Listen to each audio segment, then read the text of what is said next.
बँकेचा परवाना रद्द केलेला आहे, त्यामुळे आजची सर्व सेवा बंद करण्यात आली आहे आणि याचा फटका बँकेच्या 94,000 ठेवीदारांना बसलाय। खातेदारांना बँकिंग व्यवहार करता येणार नाहीये। तुमची बँक कायमची बंद होणार। 9 राष्ट्रीय बँका बंद होणार असल्याचा दावा। 1 जानेवारी 2026 या नवीन वर्षामध्ये बँकेच्या खातेदारांना मोठा धक्का बसणार आहे, कारण एक नव्हे दोन नव्हे तब्बल 5 मोठ्या बँका सरकारने बंद करण्याचा निर्णय घेतला आहे। आजपर्यंत फक्त बँका बंद होणार अशा प्रकारच्या बातम्या पसरल्या होत्या। आता खरोखरच या ठिकाणी येणाऱ्या 1 जानेवारी 2026 या नवीन वर्षामध्ये मोठमोठ्या 5 बँका बंद करण्याचा निर्णय सरकारच्या माध्यमातून घेतला आहे। आता जर तुमचं खातं या 5 पैकी कोणत्याही एका बँकेत असेल तर तुम्हाला अजिबात पैसे काढता येणार नाही। राज्यातील या 5 मोठ्या बँका बंद करण्याचा निर्णय रिझर्व्ह बँक ऑफ इंडियाने घेतला आहे। या बँका आता खूप जुन्या झाल्या आहेत। संपूर्ण राज्यामध्ये या बँकांच्या खेडेगावामध्ये आता विविध ठिकाणी शाखा पसरल्या आहेत। लाखो लोकांचे करोडो रुपये या बँकांमध्ये साठवून ठेवले आहेत। रिझर्व्ह बँकेने या 5 बँका 1 जानेवारी 2026 पासून बंद करण्याचा निर्णय या ठिकाणी घेतला असल्यामुळे अनेक बँकेच्या खातेदारांना 2026 हे वर्ष या ठिकाणी आता काळी जाणार आहे। जर तुम्हाला 2026 हे वर्ष शुभ जावे असं वाटत असेल तर बँकेच्या खातेदारांनी 31 डिसेंबरच्या आतमध्ये पटकन आपले पैसे बँकेतून काढून दुसऱ्या बँकेमध्ये भरा, अशा प्रकारचे आवाहन या ठिकाणी सरकारच्या माध्यमातून करण्यात आले आहे। कारण 31 डिसेंबर नंतर या बँकेतून खातेदारांना अजिबात 1 रुपया सुद्धा आता काढता येणार नाही। जर तुमचं पण या 5 पैकी कोणत्याही एका बँकेत खातं असेल तर तुमच्यासाठी एक धक्का देणारी मोठी बातमी असू शकते। तुमच्या कष्टाचे पैसे ज्यावर आधी तुमचा हक्क होता, परंतु इथून पुढे 31 डिसेंबर नंतर हे पैसे तुम्हाला अजिबात काढता येणार नाहीत। होय, रिझर्व्ह बँकेने आता या 5 बँकांवर कठोर निर्बंध लावले आहेत।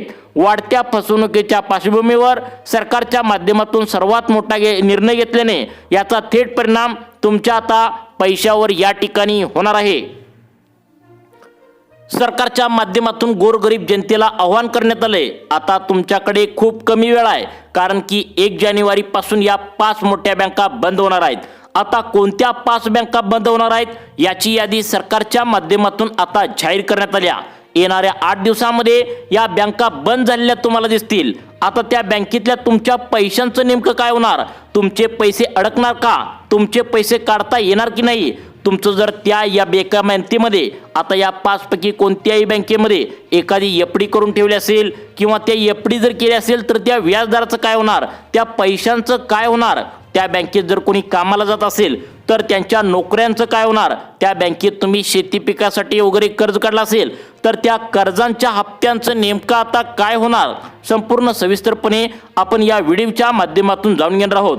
पहा, अतिशय कमी वेळ तुमच्याकडे राहिला आहे। 8 ते 10 दिवसांमध्येच या 5 मोठ्या बँकांना टाळं लावलेले तुम्हाला दिसणार आहे। आजपर्यंत तुम्हाला या बँका बंद होणार अशा प्रकारच्या बातम्या पसरल्या होत्या। अखेर सरकारच्या माध्यमातून शिक्कामोर्तब झालाय, ज्यामुळे तुम्हाला आता अर्जंटमध्ये जाणून घ्यावंच लागेल, अन्यथा तुमचेही पैसे या ठिकाणी आता वाया जाऊ शकतात। केंद्र सरकारने देशभरातील मोठमोठ्या 43 पेक्षा जास्त बँका आता बंद करण्याचा निर्णय घेतला आहे, ज्यापैकी महाराष्ट्र राज्यातील 5 मोठ्या बँका आहेत। या 5 बँकांवर निर्बंध लादून त्या बंद करण्याचं ठरवलं आहे। महाराष्ट्रासहित 11 राज्यांमध्ये ही सर्वात मोठी इतिहासातली कारवाई आता केली जाणार आहे, ज्यामध्ये महाराष्ट्राचा देखील समावेश आहे। आता या प्रक्रियेनंतर 5 बँका बंद होतील। या 5 बँकांमध्ये असणारी जी काही खाते असतील तर त्या खात्यामध्ये असणारे पैसे असतील तर ते काढताना आता तुम्हाला प्रॉब्लेम येणार आहे। तुमचा जो काय अकाउंट नंबर आहे, तुमचं पासबुक आहे, तुमचं ATM कार्ड आहे, तुमचं चेकबुक आहे, तुमचं ऑनलाईन बँकिंग आहे, तुमचं UPI हे सगळं आता या ठिकाणी आता तातडीने बदलणार आहे। आता याची प्रक्रिया नेमकं कशी असणार आहे तुम्हाला अर्जंटमध्ये या ठिकाणी जाणून घ्यावंच लागणार आहे। चोरीच्या वाढत्या फसवणुका टाळण्यासाठी सरकारच्या माध्यमातून आता या 5 मोठ्या बँका जुन्या झाल्याने बंद करण्याचा निर्णय घेतला आहे। तुम्हाला तुमचं कोणत्या बँकेत खाते असल्यावर तुमचे पैसे आता काढता येणार नाही। कोणत्या 5 बँका बंद होतील आता लक्षपूर्वक तुम्ही पाहायचं आहे। पहा, सरकारने हे पाऊल उचलले, याच्या मागे खूप मोठी कारणे दडलेली आहेत। तुम्हाला आठवत नसेल की 1975 पासून राज्य सरकार तसेच केंद्र सरकारने आता वेगवेगळ्या असंख्य बँका आजपर्यंत बंद केलेल्या आहेत। तसेच काही बँकांचे विलीनीकरण देखील केलेले आहे। 2017मध्ये SBI मध्ये त्यांच्या सहयोगी बँकाचं विलिनीकरण झालं, ज्यामध्ये अलाहाबाद बँकेचं इंडियन बँकेमध्ये आता कन्वर्ट झालं, आंध्रा बँकेचं कॉर्पोरेशन बँकेमध्ये, युनियन बँकेमध्ये झालं, सिंडिकेट बँकेचं कॅनरा बँकेमध्ये विलिनीकरण या ठिकाणी झाल्याचं आपण सुद्धा पाहिलेलं आहे. तर ओरिएंट बँक ऑफ ओरिएंट हे बँक ऑफ इंडिया, त्यानंतर आता बँक ऑफ युनायटेड बँक यामध्ये झालं. अशा असंख्य बँकेचे विलिनीकरण या ठिकाणी मागच्या इतिहासामध्ये झाल्याचं पाहायला मिळालं. बँका बंद झालेल्या आहेत. त्याच अनुषंगाने राज्यातील ग्रामीण बँका ज्या आहेत तर त्या ग्रामीण बँका आता बंद होणार आहेत. म्हणजे खेडेगावात ज्या बँका आहेत ज्यामध्ये शेतकऱ्यांनी, लाडक्या बहिणींनी, ज्येष्ठांनी खाते खोलून ठेवले त्या बँका आता बंद होणार आहेत. त्यांचं विलिनीकरण होणार आहे. आता पहा, या ग्रामीण बँका असल्यामुळे, निम शहरी असल्यामुळे यामध्ये बऱ्याचशा ग्रामीण भागातील शेतकऱ्यांचे, ग्रामीण भागातील महिलांचे खाते उघडले. शेतकऱ्यांचे पीक विमे असतील, इतर या ठिकाणी गोष्टी याच्यामध्ये आहेत. तर यामधील जर तुम्ही ग्रामीण भागात राहत असाल, निम शहरी भागात राहत असाल तर तुमच्यासाठी धोक्याची घंटा यामध्ये असू शकते. कारण की पाहता 1 जानेवारी 2026 या नवीन त्या ठिकाणी वर्षामध्ये या 5 बँकांचं विलिनीकरण आता होणार आहे. त्यांची नावे आता आपण सांगणार आहे. नावे सांगितल्यानंतर संपूर्ण देशभरात या ज्या बँका आहेत या बँकांचे विलिनीकरण कोणत्या होणार आहे, महाराष्ट्रातल्या प्रमुख बँका कोणत्या असणार आहेत त्याची नावे आता तुम्हाला सांगणार आहे. आता या 5 बँकांमध्ये तुमचं जर खातं खोलून ठेवलं असेल, एखादी एफडी केली असेल, पीक विम्याचे पैसे ते येत असतील, लाडक्या बहिणीचे पैसे येत असतील, तर तुम्हाला नेमकं काय करायचं आहे, तुमच्या पैशाचं काय होणार. त्या ठिकाणी तुम्ही एखादी एफडी केली असेल किंवा या बँकेमध्ये कर्ज काढलं असेल तर त्याचं नेमकं काय होणार आपण सांगणारच आहोत. आणि सरकारचा नियम नेमका याबद्दल काय सांगतो. ज्यावेळेस बँकांचं विलिनीकरण होतं, बँका बंद होतात, त्यावेळेस बँक ज्यावेळी बुडते त्यावेळेस सरकारचा इन्शुरन्स कशा पद्धतीने काम करत असतो, तुमच्या पैशाविषयी नेमकं काय होत असतं. पहा, या ठिकाणी आपण एक उदाहरणासही समजावून घेऊया. उत्तर प्रदेश या राज्यामध्ये आपण जर बघायला गेलं तर उत्तर प्रदेशमध्ये आता बघा, Baroda UP bank, Aryavart bank Prathama, UP bank अशा प्रकारचे बँकांचे विलिनीकरण होणार. तसेच बिहारमधल्या बँकांचं होणार. पश्चिम बंगाल, गुजरात, मध्य प्रदेश, जम्मू काश्मीर, कर्नाटक, आता ओडिशा, राजस्थान याबरोबरच महाराष्ट्रातील देखील या ठिकाणी महत्त्वाच्या 5 बँका यामध्ये आहेत. आता देशभरातील या 5 बँका आहेत, त्यापैकी महाराष्ट्रातील 2 मोठ्या सर्वात बँका आहेत. यामध्ये सर्वात जास्त शेतकऱ्यांनी, लाडक्या बहिणींनी खातं खोललं असल्याचं आता स्पष्ट झालं आहे. ज्यांचे विलिनीकरण आता होणार आहे त्या बँका बंद होतील, त्यांची नवीन बँक आता बनणार आहे. आता या बँकांची नावे सांगण्याआधी तुमच्या खात्याचं नेमकं काय होणार, सरकारचा नियम याबद्दल नेमका काय सांगतो. कारण की या 5 बँकापैकी तुमचं जर यामध्ये खातं असेल आता तर तुम्हाला मोठा धोका होऊ शकतो. जर या बँकाचं खातं बंद झालं तर सरकारचा नियम काय सांगतो, ज्यावेळेस बँक विलिनीकरण होते म्हणजेच या ठिकाणी बँक अडचण येते, बंद होते, तेव्हा ग्राहकांच्या पैशांचं काय होत असतं तर त्यावेळेस DICGC अशा एक त्या ठिकाणी कॉर्पोरेशन आहे, भारत सरकारचं एक महामंडळ आहे. तर त्यांच्या अंतर्गत रिझर्व्ह बँकेची एक उपकंपनी आहे जिचं नाव आहे deposit insurance and credit guarantee corporation. तर यानुसार ज्या बँक ठेवी असतात म्हणजे बँकेमध्ये ठेवलेले या ठिकाणी पैसे असतात त्यांना विमा संरक्षण कशा पद्धतीने दिलं जातं. आणि आता या नियमानुसार एकाच जर बँक बुडली, तिचं लायसन रद्द झालं तर प्रत्येक खातेदाराला या ठिकाणी काय काळजी घ्यावी लागणार आहे नक्की बघा. या ठिकाणी रिझर्व्ह बँक ऑफ इंडियाने सांगितले प्रत्येक खातेदाराला बँक बुडाली तर 5 लाख रुपयापर्यंत इन्शुरन्सचा हक्क मिळवता येत असतो. म्हणजे उदाहरण जर घ्यायचं झालं, तुम्ही एखाद्या बँकेमध्ये 5 लाख रुपयांच्या आतमध्ये रक्कम जर ठेवली असेल तर ती नक्कीच तुम्हाला IIC सरकारच्या माध्यमातून परत मिळते. पण 5 लाखांच्या वरती जी रक्कम आहे तर तिची गॅरंटी सरकार देऊ शकत नाही, भारत सरकार त्याची गॅरंटी घेऊ शकत नाही. 5 लाख रुपयापेक्षा जास्त रक्कम जर तुमच्या बँकेत असेल तर ती रक्कम तुम्हाला परत या ठिकाणी मिळणार नाही, हे तुम्ही लक्षात ठेवा. पण 5 लाख रुपये जर या ठिकाणी तुमच्या बँकेमध्ये असतील तर मात्र तुम्हाला हे इन्शुरन्सद्वारे मिळत असतात. म्हणजे आता या ठिकाणी 5 लाख रुपयाच्या आतमध्ये बँकेमध्ये तुमची रक्कम असेल तर ती 100% IIC तुम्हाला परत मिळणार आहे.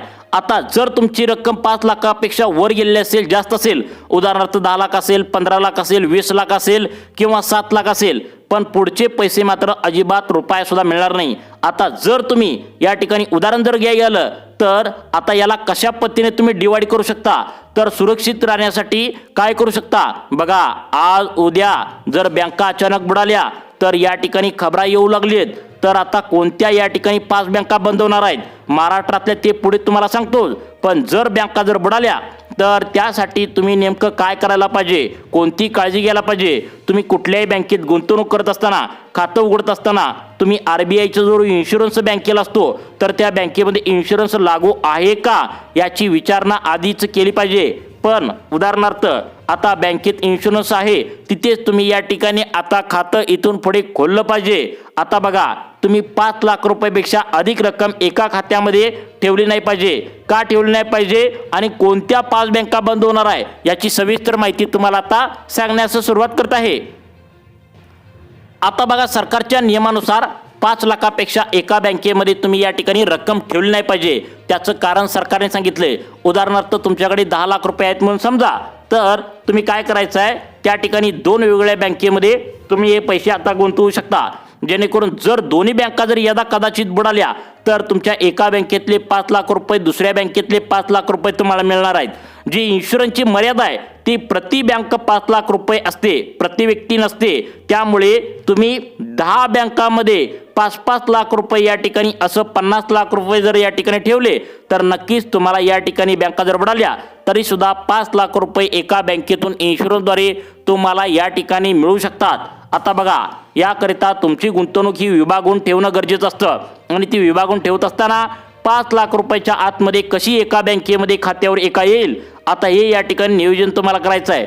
आता विलिनीकरण झालेल्या बँकांची नावे पुढे सांगणार आहे. आता पहा, या ठिकाणी सर्वांनी लक्ष देऊन आता ग्रामीण बँक म्हणजे महाराष्ट्र ग्रामीण बँक आणि विदर्भ कोकण ग्रामीण बँक या 2 ग्रामीण बँक आहेत महाराष्ट्र राज्यातल्या, तर याचं विलिनीकरण होणार आहे. तर विदर्भ कोकण ग्रामीण बँक जे आहे तर हिचं विलिनीकरण आता महाराष्ट्र ग्रामीण बँकेमध्ये होणार आहे, जिचं मुख्यालय सध्याला छत्रपती संभाजीनगर या ठिकाणी असणार आहे. आता ज्या लोकांचं खातं विदर्भ कोकण ग्रामीण बँकेमध्ये आहे तर त्यांना जे काय आहे तर त्यांचा अकाउंट नंबर चेंज होणार आहे, म्हणजेच बदलणार आहे. त्यांना नवीन पासबुक भेटणार आहे, त्यांना त्यांचं ATM कार्ड बदलून मिळणार आहे, त्यांना त्यांचं चेकबुक नवीन मिळणार आहे. आता मग काय विचारायचं आहे की आता तुम्ही काय विचारायचं आहे की आता जर तुमचं विदर्भ कोकण ग्रामीण बँकेमध्ये खातं असेल किंवा महाराष्ट्र ग्रामीण बँकेमध्ये खातं असेल तर तुम्ही तुमच्या बँकेला संपर्क करायचा आहे. तुम्हाला मोबाईलद्वारे, ईमेल वगैरे, पत्राद्वारे नोटीस वगैरे येण्याची शक्यता आहे. तुमचं बँक त्या ठिकाणी ट्रान्सफर होत आहे अशा प्रकारचं या ठिकाणी मेसेज वगैरे तुम्हाला येऊ शकतं. मग आता तुम्ही काय काळजी घ्यायची आहे, एखाद्या बँकेतून कर्ज काढलं असेल किंवा त्या बँकेत जर पैसे ठेवले असतील तर आता काय काळजी घ्यायची आहे ते सुद्धा बघा. आता या बँकेमध्ये तुम्ही लोन घेतलं असेल किंवा तुमचं कर्ज असणार आहे तर ते देखील आता ट्रान्सफर होत असतं. अशा प्रकारची सूचना तुम्हाला येऊ शकते. पण त्याआधी तुमच्याकडे आता फक्त थोडाच काळ शिल्लक आहे तर तुम्ही नक्कीच बँकेमध्ये जाऊन व्हिजिट करायचं आहे आणि तुमच्या खात्याविषयी काय काय चेंजेस राहिलेत ते एकदा या ठिकाणी बदल करून घ्यायचा आहे. तुम्हाला वेगळी प्रक्रिया या ठिकाणी करावी लागेल का, वेगळा फॉर्म भरावा लागेल का, KYC कोणती करावी लागेल का याची चौकशी तुम्ही वेळेआधी जाऊन महाराष्ट्र ग्रामीण बँक किंवा कोकण विदर्भ ग्रामीण बँकमध्ये जर तुमचं खातं असेल तर नक्कीच तुम्ही प्रक्रिया लवकरात लवकर करून घेतलं पाहिजे. तुमचं खातं या ठिकाणी आता महत्त्वाचं म्हणजे 10 लाख रुपये 20 लाख रुपये खात्यामध्ये असतील तर या ठिकाणी कोणत्याही इथून पुढे बँकेमध्ये जर तुम्ही खातं खोलत असताना त्या ठिकाणी जाऊन तुम्हाला चौकशी करायचं आहे या बँकेला इन्शुरन्स आहे का, इन्शुरन्स असेल तरच तुम्हाला या ठिकाणी खातं खोलायचं आहे. अशा प्रकारचं आव्हान या ठिकाणी करण्यात आलंय. हे शक्यता वर्तवण्यात आल्या, ही सर्व माहिती सूत्रामार्फत वर्तवण्यात आल्या. त्यामुळे तुम्हाला अशाच प्रकारचे व्हिडिओ पाहण्यासाठी आपल्या लाईफ चेंज मोटिवेशन या चॅनलला आत्ता सबस्क्राईब करा. धन्यवाद.